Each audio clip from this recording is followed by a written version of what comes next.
Bonjour tout le monde, bienvenue une fois de plus à Recette Fastoche. Aujourd'hui, nous allons faire un gâteau au chocolat recouvert d'une petite sauce et de la noix de coco. Pour cette recette, nous aurons besoin donc de 5 œufs entiers, une tasse de sucre, 2 tasses de farine, une tasse de chocolat en poudre, une demi-tasse d'huile, une tasse d'eau chaude, un sachet de levure chimique. Ça, c'est pour la partie gâteau. Ensuite, pour la sauce, nous aurons besoin d'une tablette de 200 g de chocolat noir et 20 cl de crème liquide. Pour la décoration, nous aurons besoin d'une demi-tasse de noix de coco râpée. Nous aurons besoin aussi d'un moule de 24 cm beurré et fariné. On commence donc notre recette par casser les œufs dans un récipient. Nous y ajoutons le sucre. Et ensuite, on va battre au batteur jusqu'à obtenir un mélange blanchi et mousseux. C'est parti. Une fois que c'est fait, nous ajoutons le chocolat en poudre,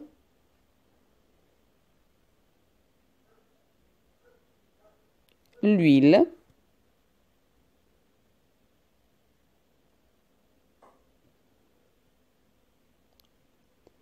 on prend un fouet et on mélange tout simplement jusqu'à incorporation du chocolat. Ensuite, nous ajoutons les 2 tasses de farine,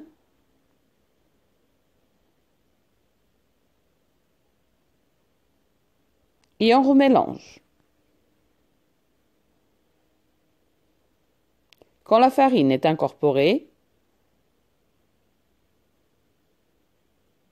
on ajoute l'eau chaude.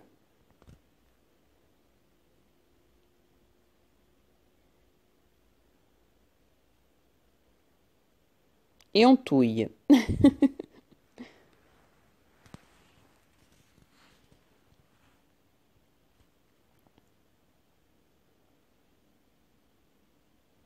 Quand l'eau est bien incorporée, en dernier, on vient donc ajouter la levure. On remélange rapidement juste le temps d'incorporer la levure. Et notre préparation à gâteau est prête.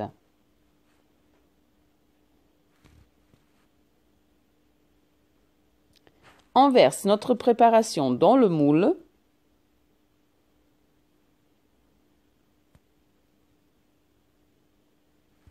J'ai déjà le four en train de préchauffer à 180 degrés et nous allons enfourner notre gâteau pendant 50 minutes.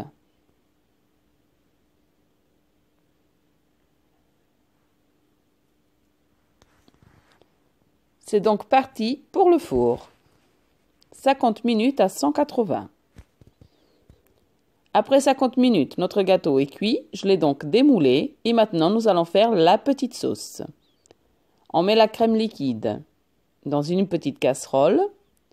On va la faire chauffer. On va la porter à ébullition.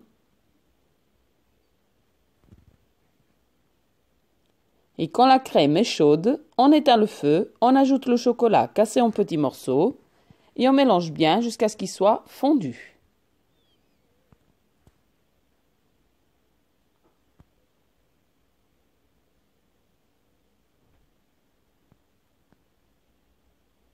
Donc voilà, notre petite sauce est prête. Et maintenant, nous allons tout simplement la verser sur notre gâteau.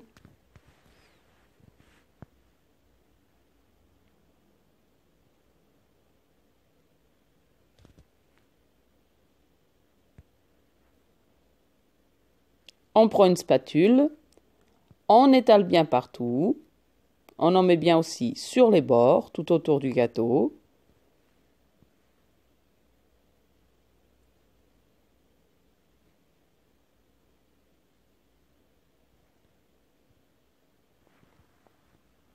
Voilà. Et maintenant, plus qu'à décorer avec la noix de coco râpée. Mettez-en bien partout.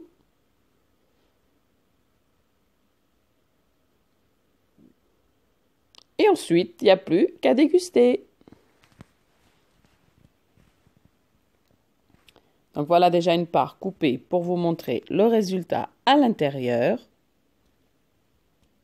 C'est un gâteau qui reste bien moelleux.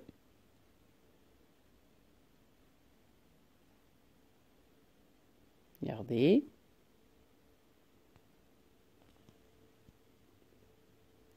Donc, c'était encore une petite recette. J'espère qu'elle vous plaira. Et n'oubliez pas, dites-moi en commentaire si vous avez essayé et apprécié.